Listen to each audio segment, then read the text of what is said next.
My father demanded I take over his business or lose my inheritance. The envelope arrived on a Thursday morning, certified mail requiring my signature. I signed for it while balancing my coffee mug and checking work emails on my phone, barely glancing at the return address. It wasn't until I sat down at my kitchen table and actually opened it that my entire world shifted sideways. Inside was a formal letter from Whitmore and Associates, a law firm I'd never heard of, informing me that my presence was required at a reading of amended estate documents for Gerald Thornton, my father. The letter stated that failure to attend would constitute automatic forfeiture of any and all inheritance rights. The meeting was scheduled for the following Monday at 10 in the morning. I read it 3 times before the words actually registered. My father was still alive, in perfect health as far as I knew, and already changing his will to cut me out.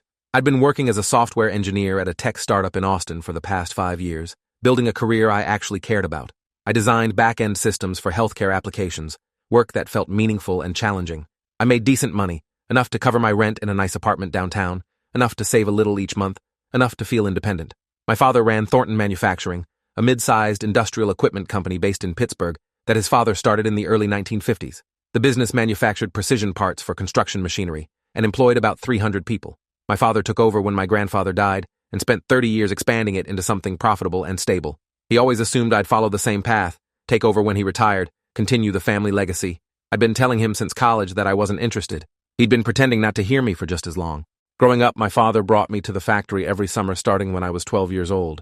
He'd walk me through the production floor and point out different machines and processes, explaining how everything worked with genuine enthusiasm. He introduced me to the foremen and engineers, telling them I'd be running the place someday. I learned how to read technical drawings and understand manufacturing tolerances. I spent weeks in the quality control department learning inspection procedures.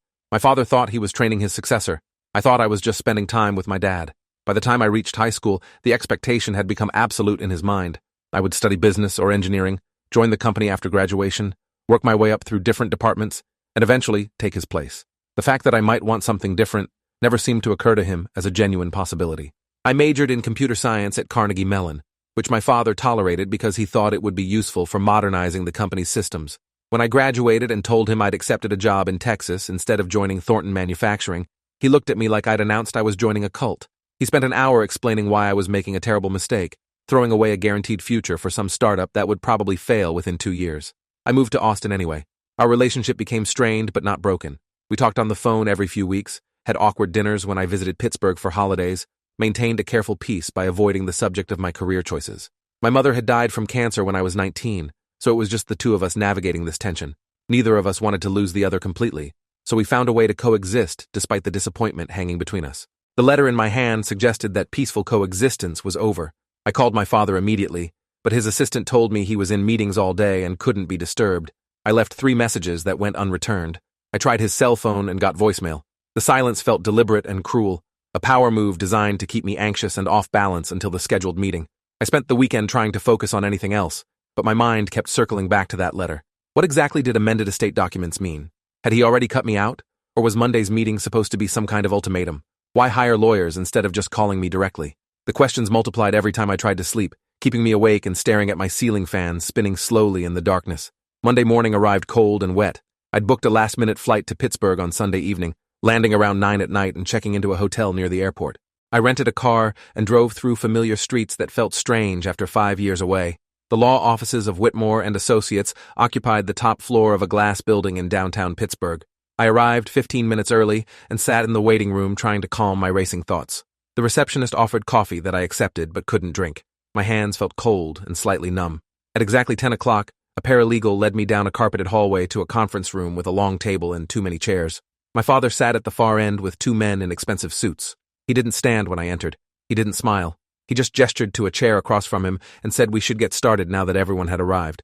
If you are enjoying this story already, please subscribe to see more stories like this. The older of the 2 lawyers introduced himself as Robert Whitmore, senior partner. The younger man was Daniel Kasich, estate planning specialist.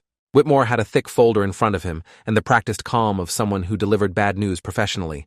He explained that my father had requested a comprehensive review of his estate planning documents with the intention of ensuring the future security and continuity of Thornton Manufacturing. He said my father wanted to discuss these plans with me directly before finalizing any changes. That's when my father took over the conversation. He said he'd spent 6 months thinking carefully about the future of the company and his legacy. He'd built something that mattered, something that employed hundreds of families and contributed real value to the economy. He couldn't watch it get sold off to some corporate vulture or dissolved because no one cared enough to keep it running. He looked directly at me when he said that last part. My father laid out his position with the methodical clarity of a business presentation. He was 63 years old and ready to start transitioning toward retirement within the next 5 years. He needed someone he trusted to take over operations, someone who understood the company's culture and values, someone who had a personal stake in seeing it succeed. He said I was the only person who fit that description, whether I wanted to admit it or not. Then he explained the terms. If I agreed to leave my current job and join Thornton Manufacturing as executive vice president with the understanding that I'd become president and CEO within 3 years, he would maintain the current estate plan that left me the majority share of the company and his personal assets. If I refused, he would restructure everything. The company would be placed in a trust managed by an outside board with instructions to sell it upon his death. His personal estate, worth approximately $8 million in liquid assets and property, would be donated to various charities. I would receive nothing, except a token amount to prevent any legal challenges. He gave me 30 days to decide. I sat there processing what I'd just heard while my father and the lawyers watched me. The room felt too warm despite the air conditioning. I asked if he was seriously threatening to disinherit me because I didn't want to run his company. My father said he wasn't threatening anything, just making clear what the consequences of my choices would be. He said he'd spent 30 years building something valuable, and he wasn't going to let it die because I wanted to play with computers in Texas. I felt anger rising hot in my chest. I asked him if he'd considered that maybe I had my own life, my own career, my own goals that didn't involve manufacturing industrial parts. He said of course he'd considered that, which was exactly why we were having this conversation. He was giving me the opportunity to reconsider those goals in light of my responsibilities to the family and the business. Robert Whitmore cleared his throat and suggested we all take a moment to let emotions settle before continuing the discussion. I stood up and walked to the window overlooking the city. Rain streaked down the glass and turned everything below into gray blur. My father had always been stubborn and controlling, but this felt different. This felt like warfare. Behind me, I heard Daniel Kasich explaining the legal structure of the proposed trust in careful, neutral language. He mentioned fiduciary duties and distribution schedules and tax implications. The words washed over me without meaning. I thought about my apartment in Austin, my team at work, the project I'd been leading for the past 8 months. I thought about the life I'd built deliberately and carefully, independent of my father's money and expectations. I thought about watching all of that dissolve because I wouldn't do what he wanted. I turned around and asked my father directly why he was doing this. Why now? Why this way? Why not just accept that I'd made different choices? He said, because those choices were wrong, and eventually I'd realize it. He said he was saving me from my own short-sightedness. The meeting ended with no resolution. Whitmore gave me copies of all the documents to review with my own attorney if I chose.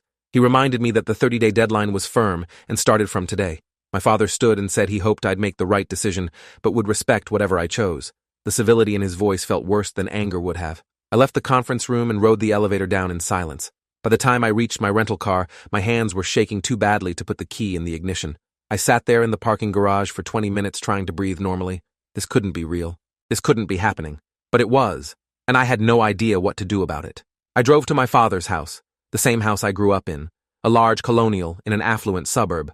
I needed to talk to him without the lawyers present, needed to understand if he actually meant this or if it was some kind of negotiating tactic. His car was in the driveway. I rang the doorbell and waited. He answered wearing reading glasses and holding a book, looking perfectly calm and relaxed. I asked if we could talk. He let me inside and led me to his study, the same room where we'd had countless important conversations over the years. I sat in the chair I'd always sat in as a kid when I was in trouble. He sat behind his desk, exactly like he had back then. The dynamic felt deliberately constructed to remind me of my place in the hierarchy. I tried reasoning with him first. I explained that I loved my job and was good at it. I told him about the healthcare platform my team was developing, how it would help hospitals coordinate patient care more efficiently. I described the satisfaction I felt solving complex technical problems and building something that improved people's lives. My father listened without interrupting, but I could see in his face that none of it mattered to him. When I finished, he said that was all very nice, but it wasn't real. He said I was playing with abstract concepts that existed only in computers, while Thornton Manufacturing made actual physical things that people needed. He said my work would be forgotten in 5 years when the next technology trend came along, but his company had been around for 70 years and would continue for 70 more if I stopped being selfish long enough to take responsibility for it. I tried a different approach. I asked him what would happen if I took over the company, but had no passion for it, no real interest in manufacturing or industrial equipment. Wouldn't that be worse than hiring someone who actually cared? My father said passion was overrated. He said running a business required discipline, intelligence, and commitment, all of which I possessed whether I wanted to admit it or not. He said I'd grown up in the company and understood it instinctively in ways that no outsider ever could. He said the passion would come once I committed myself to it fully. I asked how he could be so sure. He He said because he'd watched me work in that factory every summer for 6 years and seen how quickly I learned, how much natural aptitude I had for understanding complex systems. He said I was wasting my potential out of stubborn pride and misguided ideas about independence. The conversation went in circles for over an hour. Every point I made, he had a counter-argument ready. Every concern I raised, he dismissed as temporary or irrelevant. Finally, I asked him the question that had been building since I opened that letter. I asked if he'd actually disown his only son over this, if he'd really throw away our relationship because I wouldn't run his company. My father took off his reading glasses and set them on the desk carefully. He looked at me with something that might have been sadness or might have been disappointment. I couldn't tell which. He said he loved me, and nothing would change that, but love didn't mean accepting destructive choices without consequences.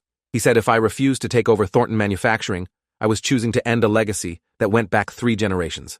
He said he couldn't reward that choice with $8 million and controlling interest in a company I'd abandoned. He said it wouldn't be right, and it wouldn't be fair to my grandfather's memory, or to all the employees who depended on the company's stability. I left his house feeling hollowed out and exhausted. I drove back to my hotel and sat on the edge of the bed staring at the documents Whitmore had given me. The proposed trust structure was incredibly detailed and clearly had taken months to develop. This wasn't a spur-of-the-moment threat. My father had been planning this for half a year, working with lawyers to construct an ultimatum that would force me back into line. The calculation of it made me feel sick. I called my best friend Nate, who still lived in Pittsburgh and worked as an accountant. I asked if he could meet me for dinner. He heard something in my voice and said he'd be there in 30 minutes.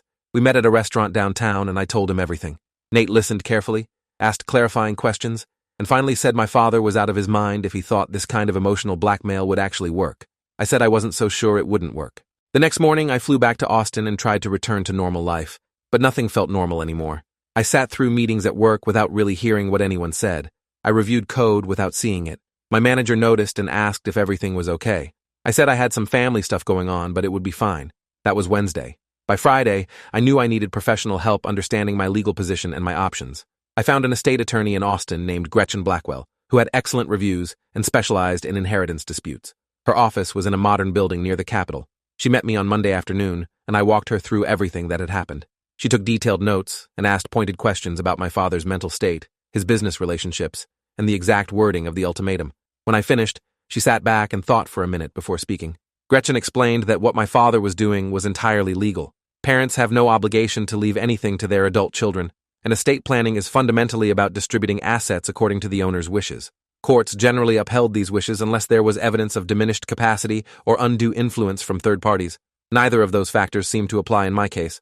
My father was clearly of sound mind and making his own decisions, however unreasonable those decisions might seem to me. She said I could potentially challenge the will after his death by arguing he'd acted irrationally, or that the disinheritance violated some public policy, but such challenges rarely succeeded and cost enormous amounts of money in legal fees.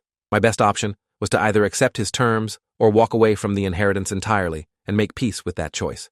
She said a lot of her clients struggled with similar situations where family members used money as a control mechanism, and the emotional toll was often worse than the financial loss.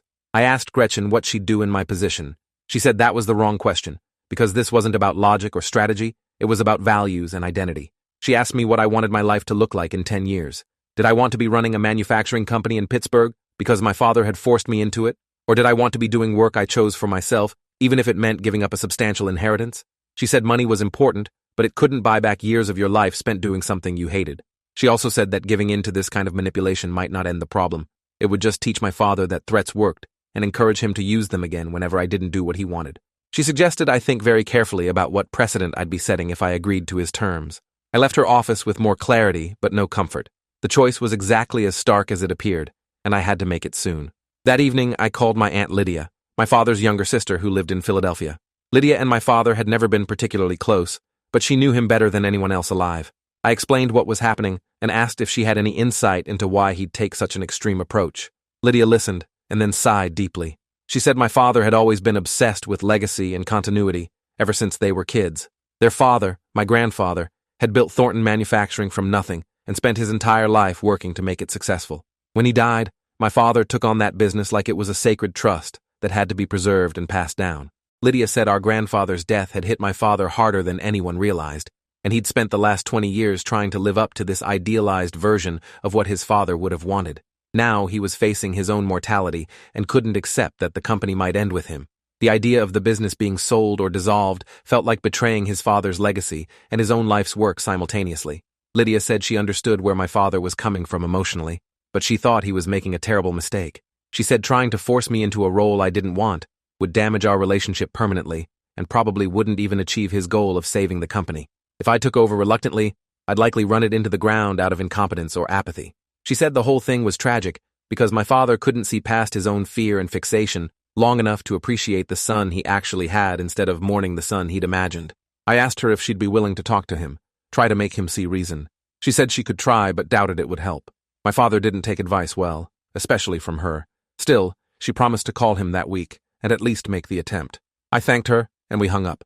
I felt slightly less alone knowing someone else understood how irrational this situation was, even if that understanding didn't change anything concrete. If this story keeps your interest, please subscribe to get more stories like this. The 30-day deadline was approaching fast. I'd been in a fog for 2 weeks, unable to focus on work or anything else. My girlfriend Amanda noticed I'd been distant and distracted. We'd been dating for 8 months, and things had been getting serious before all this started. One night she asked directly what was going on, said she couldn't help if I wouldn't talk to her. I told her everything, the whole story from the letter to the meeting to the ultimatum. Amanda listened without interrupting. When I finished, she asked what I wanted to do. I said I honestly didn't know. She asked a different question. She asked what I'd regret more in 20 years, losing the money or losing myself. That question hit me harder than anything else anyone had said. I thought about it for a long time before answering. I told Amanda that I'd regret giving up my career and my autonomy more than I'd regret losing the inheritance. I said the money would be nice, obviously, but it wasn't worth spending the next 30 years doing something I didn't care about just to satisfy my father's need for control. She asked if I was sure about that. I said I was becoming sure. She said then I already knew what my decision was. I just needed the courage to actually make it. We stayed up late that night talking through all the implications. What would it mean financially to walk away from $8 million? Could I live with that choice when I was older and maybe struggling with my own retirement planning? Would I feel differently if I had kids someday who could have benefited from that inheritance? We talked through every angle until we'd exhausted them all. By the time the sun came up, I felt clear about what I needed to do. I needed to tell my father no. I scheduled a call with my father for the following Monday, exactly 25 days after the initial meeting. I wanted to tell him my decision over the phone rather than flying back to Pittsburgh for another confrontation. When he answered, I got straight to the point. I said I'd thought carefully about his offer and I couldn't accept it. I told him I appreciated everything he'd built with Thornton Manufacturing, but it wasn't my path and never had been. I said I understood that meant losing my inheritance, and I accepted that consequence. I said I hoped we could still have some kind of relationship going forward, but I understood if that wasn't possible, given how strongly he felt about this. My father was quiet for a long moment. Then he asked if I was absolutely certain. I said I was. He said that was disappointing but not surprising. He said he'd inform the lawyers and move forward with the restructuring. He said I'd made my choice, and now I'd have to live with it. The call ended without warmth or reconciliation. I felt relieved and devastated at the same time. 2 days later, Robert Whitmore called to confirm he'd received instructions to proceed with the amended estate plan. He said the new documents would be finalized within a month and asked if I wanted copies for my records. I said no thanks. Gretchen Blackwell called that afternoon to check in. I told her I'd made my decision and turned down my father's ultimatum.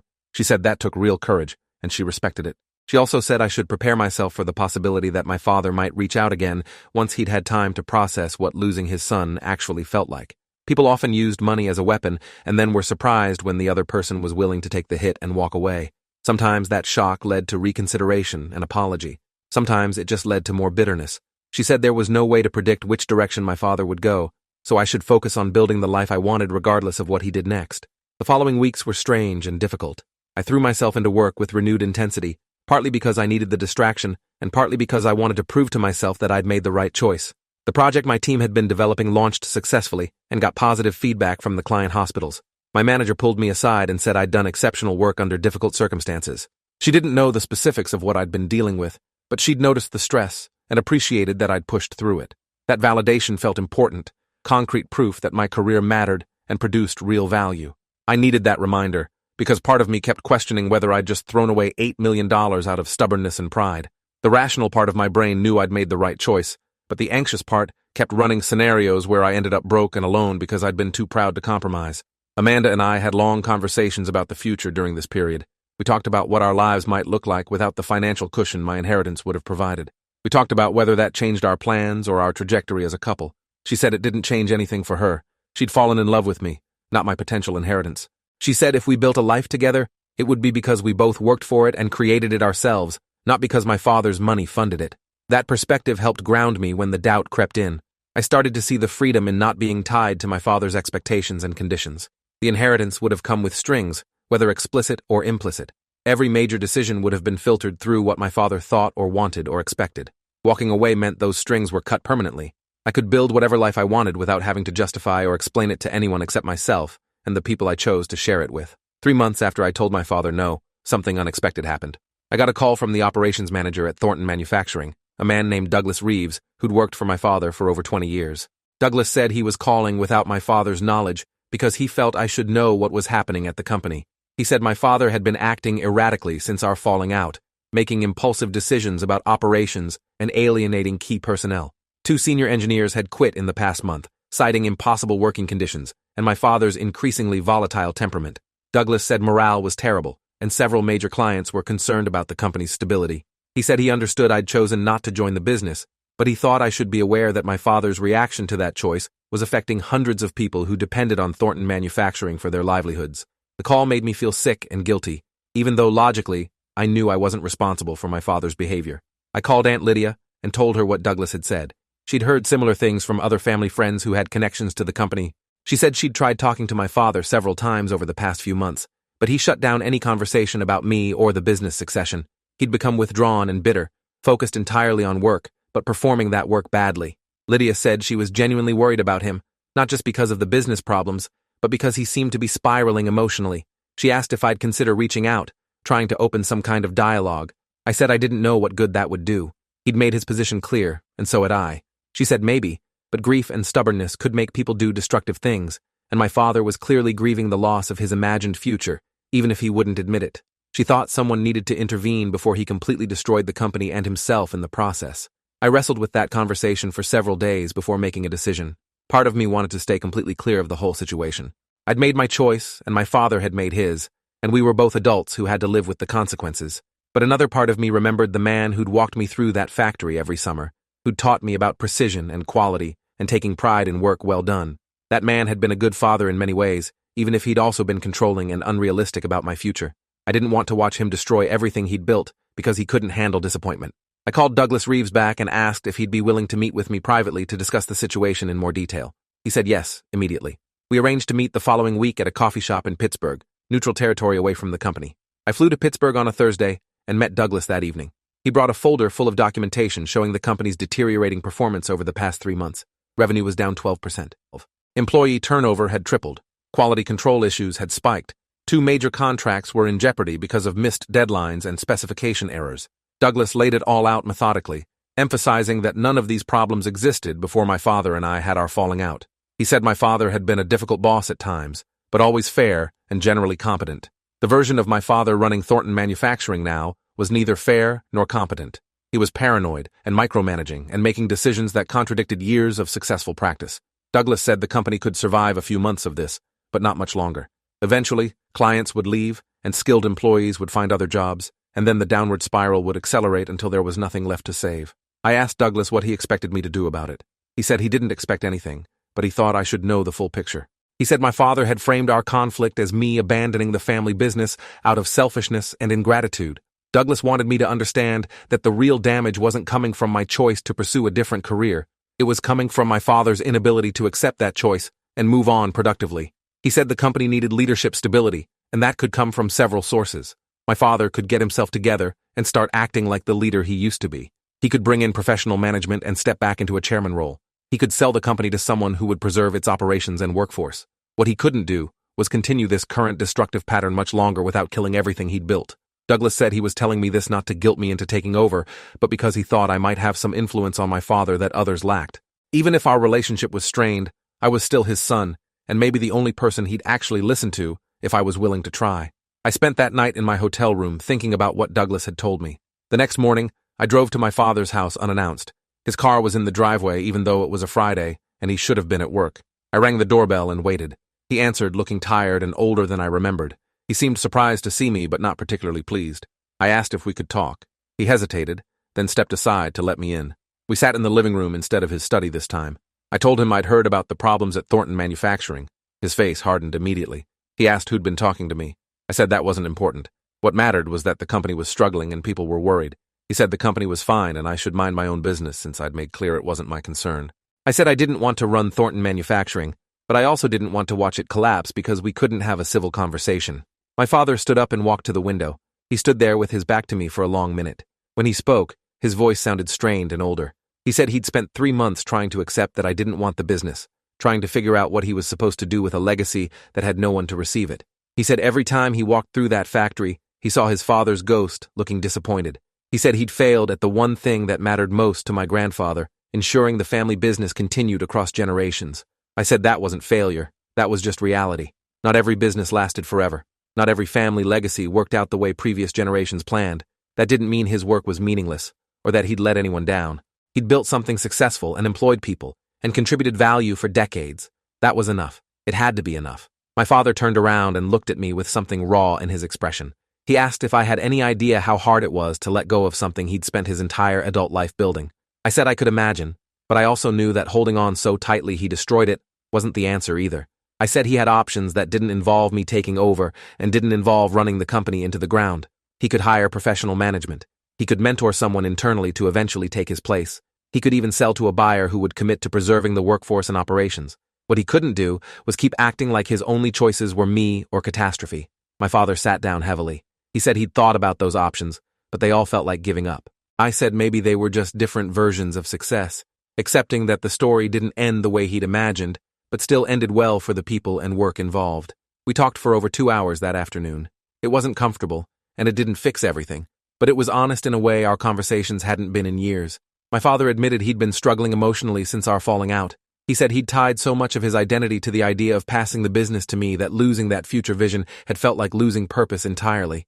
I said I understood that must be incredibly difficult, but making me responsible for his sense of purpose wasn't fair to either of us. I needed to build my own life, and he needed to find meaning that didn't depend on controlling mine. He said he knew that intellectually, but knowing and accepting were different things. I said maybe he should talk to someone professionally about processing all this. He looked skeptical, but didn't dismiss the idea entirely. Small progress, but progress nonetheless. Before I left, I told my father I wanted to stay in contact regardless of our disagreement about the business. I said he was still my father, and I still cared about him, even though I couldn't be what he wanted me to be. He nodded, but didn't say much. I drove back to the airport feeling emotionally drained, but slightly hopeful. Over the next several weeks, I heard from Douglas that things at the company were stabilizing. My father had brought in a management consultant to assess operations and recommend improvements. He'd apologized to several key employees for his recent behavior. He was still struggling, but he was trying to move forward constructively instead of just drowning in disappointment. I took that as a positive sign. 4 months later, my father called me unexpectedly. He said he wanted to let me know he'd made some decisions about Thornton Manufacturing. He'd hired a new president, a manufacturing executive named Victor Ashford, who had extensive experience running mid-sized industrial companies. Victor would handle day-to-day operations, while my father transitioned into a chairman role focused on strategy and client relationships. My father said it wasn't the succession plan he'd imagined, but it was working better than he expected. Victor was competent and respected by the staff, and my father found he actually enjoyed having more time to focus on the aspects of the business he still found engaging. He said he'd also revised his estate plan again. Instead of setting up a trust to sell the company upon his death, he was structuring things so Victor would have the option to buy it at a fair price with favorable terms. If Victor didn't want it, the board would handle the sale, and proceeds would be distributed according to his wishes. I asked what that meant for me. My father said he'd decided to restore me as a beneficiary of his personal estate, separate from the business. I wouldn't get Thornton Manufacturing or any ownership stake in it, but I would receive a portion of his other assets when he died. Not the full amount from the original plan, but a substantial inheritance nonetheless. He said this decision wasn't contingent on me doing anything or changing anything about my life. He'd come to understand that our relationship shouldn't be based on transactional conditions. He said he still wished I'd chosen differently about the business, but he respected that I knew what was right for my own life better than he did. He said he was sorry for trying to force me into a role I didn't want and for threatening to cut me off entirely. He said that was wrong and came from a place of fear and disappointment rather than love. The apology felt genuine and earned. I thanked him for it and said I appreciated him working through all this and finding a path forward that didn't involve ultimatums. Our relationship improved gradually after that conversation. We started talking more regularly about topics beyond just the business. He asked about my work and actually listened to the answers. He met Amanda and made an effort to be welcoming and kind. He came to visit me in Austin and saw my life there, my apartment and my office and the places I cared about.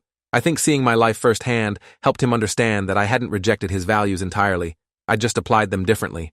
I worked hard and cared about quality and took pride in my work, all things he'd taught me. I just did those things in a different industry and a different city. When he returned to Pittsburgh, He said he was proud of what I'd built for myself. Those words meant more than any inheritance possibly could. A year after our falling out, I attended a company anniversary event at Thornton Manufacturing. My father had invited me, and I'd decided to go, partly to support him and partly out of genuine curiosity about how the business was doing under new leadership. Victor Ashford gave a speech about the company's 75th anniversary and its bright future. He thanked my father for building something worth preserving and for trusting him to carry it forward. I watched my father during that speech and saw something that looked like peace, or at least acceptance. The company would continue without him eventually, and that was okay. The legacy wasn't about his name being on the door forever. It was about the work itself and the people it sustained. That was enough. After the event, my father and I stood in the parking lot talking while people drove away. He said he was glad I'd come. I said I was glad things had worked out well for the company and for him. He said he'd been thinking a lot about our conflict and what it had taught him. He said he'd spent so many years focused on what he thought should happen that he'd stopped appreciating what was actually happening. He'd been so invested in this imaginary future where I took over the business that he'd nearly destroyed his real relationship with his actual son. He said that was the stupidest mistake he'd ever made, and he was grateful I'd been patient enough to let him figure it out eventually. I told him I understood the impulse to try to control the future, but some things couldn't be controlled no matter how much money or pressure you applied. He laughed and said that was a lesson he'd learned the hard way. We stood there quietly for a minute, both of us looking at the factory building lit up against the evening sky. My father said he used to imagine us standing exactly here someday, looking at the company we'd built together across generations. Instead, we were standing here looking at a company he'd built and handed to someone else. And that was actually fine, better than fine, because our relationship had survived and maybe even deepened through the conflict. I said I agreed. He put his hand on my shoulder and said he loved me and was proud of me. I said I loved him too. We stood there a little longer, then said goodnight and drove off in different directions. I flew back to Austin the next morning, feeling lighter than I had in over a year. The inheritance never mattered as much as I'd worried it might. Amanda and I got engaged 6 months later and started building our life together based on what we earned and created, not what I might inherit someday. My career continued advancing. I got promoted to senior engineer and then lead architect. The work remained challenging and meaningful. I never regretted choosing it over Thornton Manufacturing.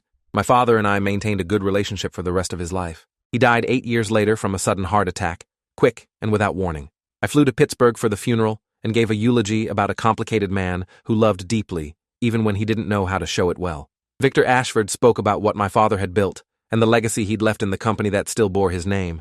Hundreds of employees came to pay respects to a man who'd employed them or their parents or their grandparents across decades. When the estate was settled, I received $2.3 million, along with some personal items and my mother's jewelry. It was less than the original $8 million would have been, but still a substantial amount that provided real financial security.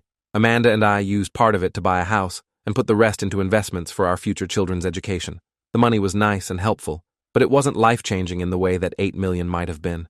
What actually changed my life was learning that I could stand up to pressure and threats and manipulation, that I could choose my own path even when it cost me something significant to do so. That lesson was worth more than any inheritance. It taught me who I was and what I valued, and those were things my father's money could never have bought. Thanks for watching till the end. Make sure to subscribe and like to not miss the next story.